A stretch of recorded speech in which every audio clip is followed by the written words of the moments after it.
कर्पूर गौरम करुणावतारम संसार सारम भुजगेंद्रहारम सदा वसंतम हृदयारविंदे भवम भवानी सहितम नमामि। भवम भवानी सहितम नमामि। भवानी शंकरं वंदे श्रद्धा विश्वास रूपिणों याभ्याम विना न पश्यन्ति सिद्धा स्वांतस्तमीश्वरम। सिद्धा स्वांतस्तमीश्वरम। श्री कृष्ण गोविंद हरे मुरारे, हे नाथ नारायण, हे वासुदेव। कृष्ण कृष्ण हरे हरे, कृष्ण कृष्ण हरे हरे। वसुदेव सुतम देवम कंस चाणूरमर्दनम देवकी परमानंदम कृष्णं वंदे जगत गुरु। कृष्णं वंदे जगत। कृष्णाय वासुदेवाय हरे परमात्मने प्रणत क्लेश नाशाय गोविंदाय नमो नमः। गोविंदाय नमो नमः। आइए आज पुनः इस पावन स्थल पर भगवद गीता ज्ञान की चर्चा में सभी भक्तजन निमग्न हो जाए। भगवान श्री गोविंद का आह्वान है कि वो पधारें और हमारे मस्तिष्क के विचारों में बैठ जाएं, ताकि मैं उनकी वाणी भगवद गीता पर चर्चा कर सकूं। भगवान श्री गोविंद को प्रणाम करके मैं आज के सत्र का शुभारंभ कर रहा हूं। सभी उपस्थित महानुभाव हमारा अभिवादन स्वीकार करें और गीता ज्ञान के विशाल ज्ञान के सागर में गोते लगाएं। चलते हैं आज के विषय की ओर। हम सभी ने भगवद गीता के अध्याय संख्या 8 अक्षर ब्रह्म योग पर श्लोक संख्या 14 और 15 पर सम्मिलित रूप से विचार किया था और अब तक इसमें 6 सत्रों का आयोजन हुआ, अर्थात 3 घंटे का जो प्रवचन रहा वो चला। श्री भगवान ने श्लोक संख्या 15 में ये कहा कि माम उपेत पुनर्जन्म नाप्न आपनुवन्ति महात्मना संसिद्धिं परमाम गतः तुखाल्यम अशाश्वतम। ये जो संसार रूपी जो घर है जहां पर हम सभी रहते हैं, वो वास्तविक रूप में दुखों का आलय है, दुखों का घर है। जैसे इस जगत में कई ऐसे स्थान हैं जहां पर भूत प्रेतात्म निवास करते हैं, तो हम ये कहते हैं कि वहां पर भूतों का घर है, वहां पे प्रेत निवास करते हैं, वहां पर जो अन्य निम्न कोटि की जो योनियों के सदस्य वो निवास करते हैं। श्री भगवान ने इस संसार को उसी प्रकार दुख का आलय कहा।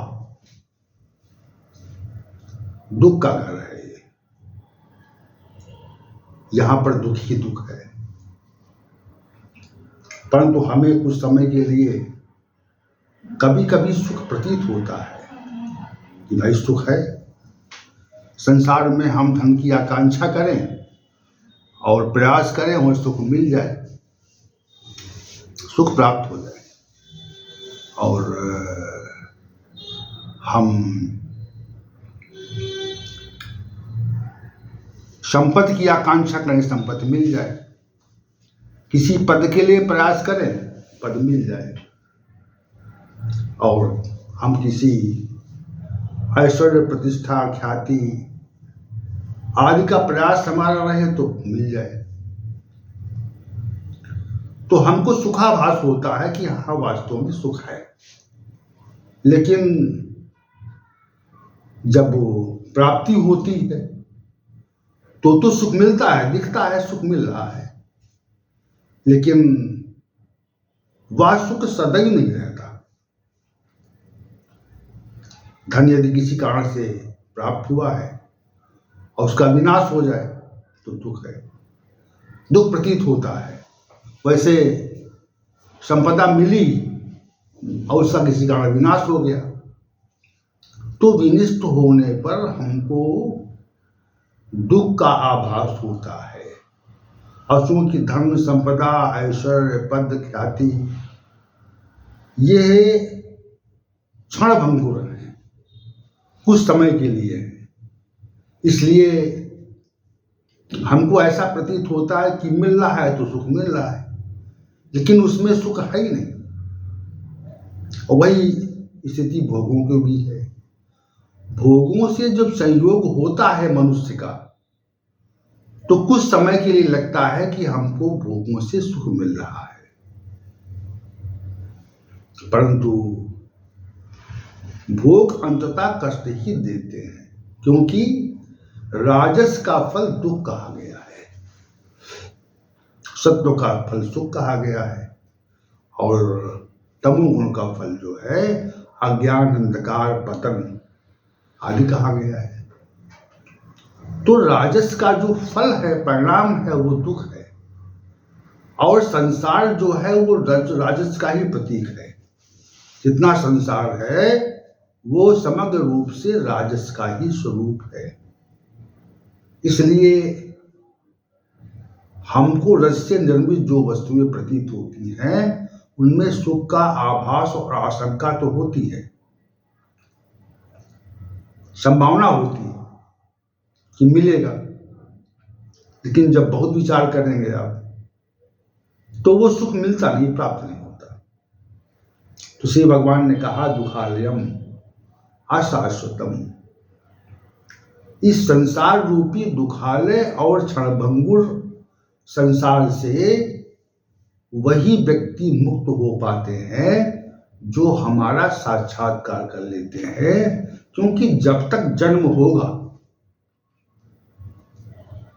तब तक संसार का संयोग होगा, और जब तक संसार का संयोग रहेगा तब तक दुख मिलता रहेगा। ये निश्चित है, ये सिद्धांत है। जब तक संसार का संयोग रहेगा तब तक हमको दुख मिलता ही रहेगा। कोई कितना प्रयास करे हमको सुखी करने का, तो वो सुखी नहीं कर सकता। कितना धन हो जाए, कितनी संपदा हो जाए, कितना परिवार हो जाए, कितने संबंध हो जाए, कितने समर्थक हो जाए, कितना मान सम्मान हो जाए, कितने भोग मिल जाए, सब कुछ मिल जाए, क्योंकि अशाश्वत है, क्षणभंगुर है, कुछ समय के लिए, कुछ काल के लिए, कुछ अवधि के लिए है, इसलिए उसमें सुख नहीं है। तो श्री भगवान का दुखालयम फिर है वो। तो ये संसार जो है दुख का आलय ही है, दुख का घर ही है। और इस दुख के आलय से कौन मुक्त होते हैं? तस्याहम सुलभा पार्थ, जो श्री भगवान का साक्षात्कार कर लेते हैं वो इस संसार से मुक्त हो जाते हैं, इस दुख के आलय से अपने को पृथक कर लेते हैं। ये बात श्री भगवान ने कही थी। तो हमारा भी प्रयास ये होना चाहिए कि हम दुख के आलय से, दुख के संसार से और इस क्षणभंगुर संसार से मुक्त होने का प्रयास करें, और ये प्रयास करें कि भगवान श्री हरि का स्मरण करें। बस स्मरण में तीव्रता लाए। जैसे कोई धावक होता है ना, जो दौड़ता है किसी प्रतियोगिता में, जो दौड़ता है धावक, उस समय धीमे धीमे दौड़ता है और उसके बाद में पूरी शक्ति से दौड़ता है। पूरी शक्ति से वो प्रयास करता है हम दौड़ें, और दौड़ करके अपने लक्ष्य को हम प्राप्त कर लें, लक्ष्य को प्राप्त कर लें। तो वैसे ही हमारे मन में, हमारे बुद्धि में, हमारे चित्त में संसार के जो भी विषय भरे भरे हुए हैं उनको धीरे धीरे निकाल करके भगवान श्री हरि का स्मरण करना चाहिए, उनका चिंतन करना चाहिए। यही हमारे कल्याण का रास्ता है, मार्ग है। अन्य कोई कल्याण का रास्ता और मार्ग नहीं है। ये बात हमको श्लोक संख्या 14 और 15 से ज्ञात होती है। और अगर हमने प्रयास किया पूरी शक्ति से और हमने अपने चित्त के चिंतन के प्रवाह से संसार के विषय निकाल लिए और उसके स्थान पर परमात्मा के विषय स्थापित कर लिए, तो निश्चित रूप से हमारा कल्याण हो जाएगा, श्री भगवान का साक्षात्कार होगा और हम पुनर्जन्म को प्राप्त नहीं होंगे। सीधी सीधी बात है। तो 14-15 श्लोक का यही विषय है। अब श्री भगवान श्लोक संख्या 16 में और समझाते हैं और गहन बात करते हैं। भाई, कहा कि बहुत प्रयास से, बहुत कुछ करने से, बहुत पुण्यों के अर्जन से हमको अनेक प्रकार के स्वर्गादिक लोक प्राप्त होते हैं, जहां पर इस संसार से अधिक भोगों की उपस्थिति है। देखिए, संसार में हमको जो भोग प्रतीत होते हैं, तो उन भोगों से भी सुंदर भोग, बहुत अच्छे भोग अन्य लोकों में उपस्थित हैं, ऐसा शास्त्रों का मानना है, कहना है। मनीषियों ने जो शास्त्रों में लिखा है इसका वर्णन किया है। अब चूंकि मनीषी वहां के विषय में जानते हैं, अब ये भारतीय मनीषा ने अनेक शास्त्रों में ये वर्णन किया कि कितने लोक होते हैं, वहां पर कितने भोग होते हैं और उन भोगों में कितनी सुनिश्चितता होती है, कितनी विशालता होती है। विशेष के लिए हम आपको समझाने के लिए एक बात ये कहेंगे, जैसे इस संसार में कुछ निम्न स्तर के लोग रहते हैं और कुछ उससे ऊंचे स्तर के लोग रहते हैं, कुछ मध्यम वर्गीय लोग रहते हैं और कुछ उच्च मध्यम वर्गीय लोग रहते हैं और कुछ उच्च मध्यम वर्गीय से उससे उच्च स्तर के लोग रहते हैं और फिर बहुत ऊंचे स्तर के लोग रहते हैं, जहां पे सामान्य व्यक्तियों की, मध्यम श्रेणी के व्यक्तियों की जहां पर पहुंच नहीं है। अब हम लोग मध्यम श्रेणी के वर्ग के लोग हैं, तो उन राजमहलों तक पहुंच नहीं है, उन राजप्रसादों तक पहुंच नहीं है, जहां पर बहुत सुख सुविधाएं संचित की गई हैं। तो हम लोग उनके बारे में सुनते हैं कि वहाँ ऐसा है, वहाँ ऐसा है, वहाँ ऐसा है, वहाँ इतने सुंदर व्यंजन हैं, इतना सुंदर राग रंग है, वहाँ पर बहुत विशद नृत्य होता है, अनेक प्रकार की बातें सुनते हैं। लेकिन हमारी वहाँ पहुँच नहीं है, क्योंकि वहां पहुंचने के लिए बहुत धन खर्च करना पड़ता है और वो धन निम्न और मध्यम वर्गीय लोगों के पास है नहीं। जहां पर उस समय के लिए लाखों रुपयों का खर्चा हो, तो वहां पर निम्न वर्गीय या मध्यम वर्गीय लोग कैसे जा सकते हैं? तो उनके बारे में सुनते हैं। तो संसार में ही निम्न वर्ग, अति निम्न वर्ग, निम्न वर्ग, थोड़ा सा अच्छा निम्न वर्ग, फिर मध्यम वर्ग, उच्च मध्यम वर्ग और फिर उच्च स्तर के लोग, फिर उससे अति उच्च स्तर के लोग। ये सब श्रेणियां हम देखते हैं और फिर उसी श्रेणी के अनुसार प्रत्येक व्यक्ति का रहन पहन, खान पान, व्यवहार, बर्ताव, स्थिति, आवासीय व्यवस्थाएं और वस्त्र इत्यादि होते हैं। तो उनमें भेद कितना होता है, अंतर कितना होता है। एक बहुत निम्न वर्गीय व्यक्ति के पास जो सुख सुविधाएं हैं उससे अधिक सुख सुविधाएं उच्च मध्यम वर्गीय के पास ज्यादा हैं, अधिक हैं। और उच्च मध्यम वर्गीय के जो लोग हैं उनके पास उतनी सुविधाएं नहीं हैं जो अति उच्च स्तर के लोग हैं। तो संसार में ही हमको अनेक प्रकार के स्तर और श्रेणियां प्रतीत होते हैं, ये बात कहना चाहते हैं। संसार में हमको अनेक प्रकार के स्तर और श्रेणियां पृथक पृथक प्रतीत होते हैं। और जब प्रतीत होते हैं तो ये तो एक व्यक्त बात है, प्रत्यक्ष बात है, प्रत्यक्ष प्रतीति है, वहां पे प्रत्यक्ष दिख रहा है वहां पे। अब रही इस संसार से पृथक संसार की बात, जहां पर हमारी सामान्य रूप से पहुंच नहीं है, जहां पर हम नहीं पहुंच सकते। तो भारतीय मनीषियों ने, वैदिक सनातन धर्म के जो विद्वान लोग थे, जो ऋषि मनीषी थे, वे उन लोगों ने उन लोकों का वर्णन किया।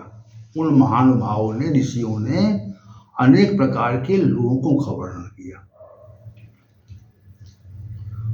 और उन लोकों में जाकर के वहां पर सारी व्यवस्था को समझ करके उसका वर्णन किया।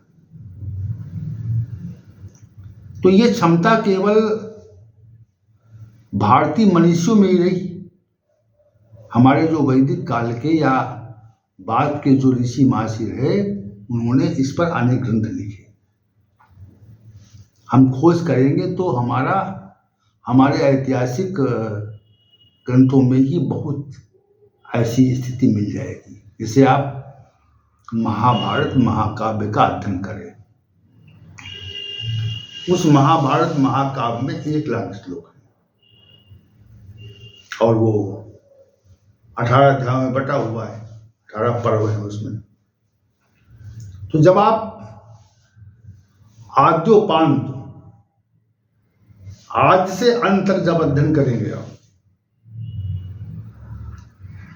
तो उसमें जो ये जगत है, जो लौकिक है, इसके संबंध में बहुत कुछ लिखा हुआ है।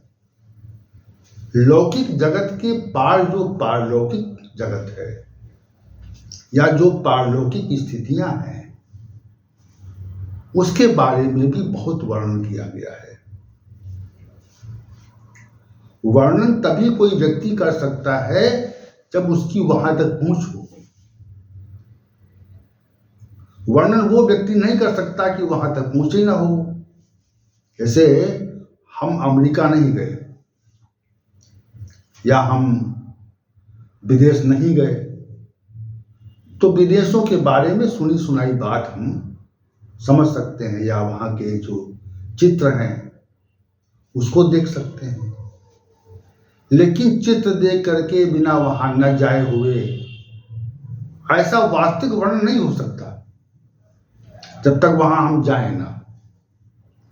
जा करके ही अपना वास्तविक वर्णन हम कर सकते हैं। तो उसी प्रकार से ये लौकिक जगत हमको जो कुछ प्रतीत होता है उससे बहुत आगे पारलौकिक जगत है। और इसमें एक बात स्पष्ट रूप से ये कहना चाहते हैं कि पारलौकिक जगत में जो ये ब्रह्मांड है, अब हमारा जो विज्ञान है वो बहुत ही उच्च स्तर का हो चुका है। एक बहुत गति से चलने वाले वायुयान जहाज हमारे पास उपलब्ध हैं। संसार में जो बड़े बड़े राष्ट्र हैं उनके पास बहुत तीव्र गति से चलने वाले वाहन उपलब्ध हैं, लेकिन बहुत तीव्र गति से चलने वाले वायुयानों ने भी अभी तक इस ब्रह्मांड का कोई अता पता नहीं पा पाया। इसके आद्य अंत के बारे में उनको अभी संपूर्णता से ज्ञान नहीं है। ब्रह्मांड के विषय में उनको बहुत कम ज्ञान है। इस बात को आप समझें कि ब्रह्मांड के विषय में उनकी जानकारी बहुत थोड़ी है। जैसे समुद्र बहुत गहरा है, तो समुद्र के विषय में जो समुद्र शास्त्री हैं, समुद्र के बारे में जो खोज किया करते हैं, अन्वेषण किया करते हैं, उन्हें अभी समुद्र के बारे में बहुत कुछ जानना अवशेष है। समुद्र जहां बहुत गहरा है वहां तक मनुष्य नहीं पहुंच पाया अभी तक। ये तो पृथ्वीलोक की बात हो गई। पृथ्वी पर ही ऐसे बहुत से स्थान हैं जहां पर मनुष्य की पहुंच नहीं है अभी। तो ये जो ब्रह्मांड है, इस तक मनुष्य की पहुंच कहां है? नहीं हो पाई। तो ब्रह्मांड के विषय में जैसे हमको सूर्य दिखाई पड़ता है, सूर्य प्रतीत होता है, सूर्य प्रतीत तो होता है, लेकिन अभी वैज्ञानिक लोग सूर्य तक नहीं पहुंच पाए। चंद लोग पहुंच गए, और भी जो लोग हैं वहां पहुंचने का प्रयास हो रहा है। तो प्रयास कर रहे हैं लोग, वैज्ञानिक गतिशील हैं, लेकिन वैज्ञानिक अभी तक सूर्य तक नहीं पहुंच पाए। सूर्य प्रतीत होता है ना, दिखाई पड़ता है कि सूर्य है, लेकिन सूर्य तक हमारी पहुंच नहीं, अभी तक नहीं है। हमारे वैज्ञानिकों की जो पहुंच है अभी तक सूर्य लोक तक नहीं है, हमको प्रतीत होता है। परंतु जो लोग हमको प्रतीत नहीं होते हैं वहां हमारी बिल्कुल पहुंच नहीं है। सूर्य लोक तो हमको प्रतीत होता है, दिखाई पड़ता है, तो वहां हमारी पहुंच नहीं है, वहां हमारे वैज्ञानिकों की पहुंच नहीं। किसी भी राष्ट्र के वैज्ञानिक की पहुंच अभी तक सूर्य लोक तक नहीं है। और जो लोग हमको दिखाई ही नहीं पड़ते हैं, जिनका वर्णन शास्त्रों में हुआ आया है, तो उन लोगों तक हमारी पहुंच कैसे हो सकती है? लेकिन भारतीय मनीषियों ने इस बारे में बहुत अनुसंधान किया है। अब मृत्यु के बाद कोई तत्व है, इसको शास्त्रों ने जीवात्मा कहा। इस संसार से विदा लेता है, बाहर निकलता है। तो संसार से विदा लेने पर, बाहर निकल जाने पर ये जो शरीर है वो निष्क्रिय हो जाता है, निचेष्ट हो जाता है, अक्रिय हो जाता है, उसमें क्रिया नहीं रहती है, चेष्टा नहीं रहती है, चेष्टाहीन हो जाता है। अब वो तत्व कैसे निकलता है? जीवात्मा इस शरीर से कैसे निकलती है, अब कैसे प्रवेश करती है माता के गर्भ में? इस विषय में भी हमारा जो वैज्ञानिक पक्ष है वो इस बारे में अज्ञानी है, नहीं कुछ जान पाया। अब जीव की गति क्या होती है? मरने के बाद जिस सत्ता ने हमको इतने वर्षों तक जीवित रखा, सक्रिय रखा, चेतन रखा, मृत्यु के बाद उसकी गति क्या हो रही है, इस बारे में हमको ज्ञान नहीं। इस बारे में वैज्ञानिकों को ज्ञान नहीं है कि जीव की क्या स्थिति होती है, कहाँ रहता है, कहाँ जाता है, इस बारे में ज्ञान नहीं है। तो भारतीय मनीषियों ने इस पर बड़ा शोध किया कि जीव की गति क्या होती है, कहाँ जाता है जीव। इस विषय पर अनेक ग्रंथ लिखे गए। वो कौन सत्ता है जो इसको जीवित किए रहती है, वो सत्ता कहाँ रहती है, कहाँ जाती है, क्या करती है, और इस संसार में, इस ब्रह्मांड में कितने लोग हैं जहाँ सत्ता जाती है, तो मृत्यु के पश्चात भारतीय मनुष्यों ने बताया कि हमारा जो शरीर है, हमारा जो स्थूल शरीर है, वो तो पृथ्वी पर ही रहता है, और जो सूक्ष्म और कारण शरीर है वो इस जगत से विदा लेता है, इस जगत को छोड़ देता है यहाँ से। और हमको फिर भी ज्ञात होता है कि हमारे पास शरीर है। जैसे इसके लिए हम ये तथ्य कहेंगे कि जैसे स्वप्न में हमारा स्थूल शरीर तो अक्रिय हो जाता है, निश्चेष्ट हो जाता है। हम जब सोते हैं तो स्वप्नावस्था में, हमारे सुषुप्ति अवस्था में, निद्रा काल में हमारा जो शरीर है वो चेष्टाहीन हो जाता है, चेष्टा नहीं करता। परंतु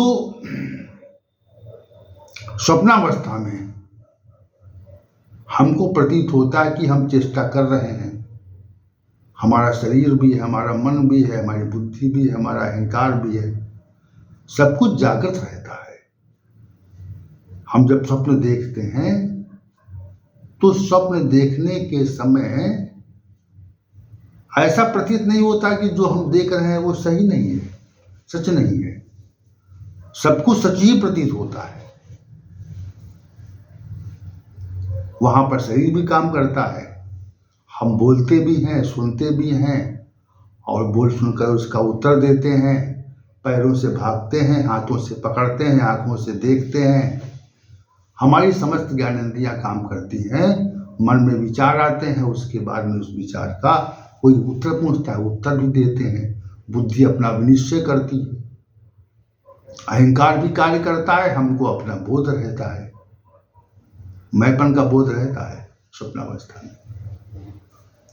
तो ये स्थिति रहती है, और रहने के बाद में हम स्वप्नावस्था में अपने को वैसे ही अनुभव करते हैं जैसा हम जागृत अवस्था में कहते हैं। तो शरीर वहां पर भी है। इसलिए यहां पर जो अभिप्राय यहाँ पर जो है कि अन्य लोगों के विषय में, क्योंकि श्री भगवान अब अन्य लोगों के विषय में वर्णन करना चाह रहे हैं, जीव की गति के बारे में अन्य लोगों के बारे में बताना चाह रहे हैं। और श्लोक संख्या 16 का विषय भी यही है। अब्रह्म भूना लोका पुनरावर्तनो अर्जुन मामुपेतो कौन्तेय पुनर्जन्म न विद्यते। हे अर्जुन, ब्रह्मलोक पर्यंत सभी लोग पुनरावर्ती स्वभाव वाले हैं, यानी आवागमन स्वभाव वाले हैं। हे कौन्तेय मामुपेत पुनर्जन्म न विद्यते, लेकिन मुझको जो प्राप्त कर